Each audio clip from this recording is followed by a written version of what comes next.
xibaar yu wér te wóor ca tàng-tàng ba abonnez-vous pour ngeen di mën di jot suñuy vidéo. daleen ak jàmm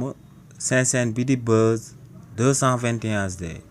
kii di Thierno Bocoum daal dinay ŋàññ discours à la nation bi nga xam ne président Bassirou Diomaye Diakhar Faye daal dina ko doon amal ci réewu Sénégal le 3 avril bi ñu daal di génn si li ni mel kii di Thierno Bocoum ne président Bassirou Diomaye Diakhar Faye bu fekkoon ne mote na liñ ko teg ci boppu réew mi kon kookee bu taxawee di amal discours à la nation du ñu daal di andil discours à la nation yi nga xam ne moom la président yu ko jiitu woon fii daan amal te moom mooy discours à la nation yi nga xam ne président bi day taxaw di amal akub discours waaye discours bi boo xoolee ba ci biir day vide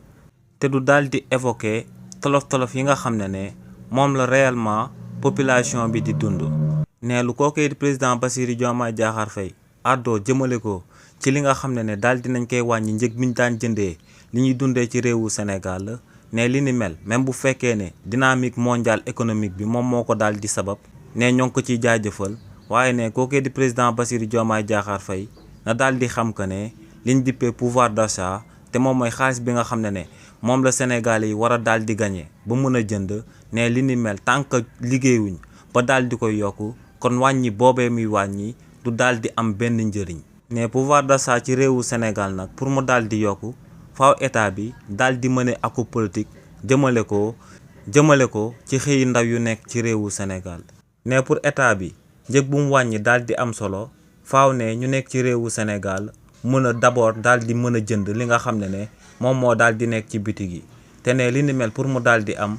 faaw ñu yeewoo ci réewu Sénégal daal di am liggéey. donc ne politique bi nga xam ne moom la état bi war a daal di mëne moom mooy politique de l'emploi des jeunes bu ko defee lépp luñ fi daal di amal dina daal di am solo daal di am répercussion jëmale ko ci askan wi.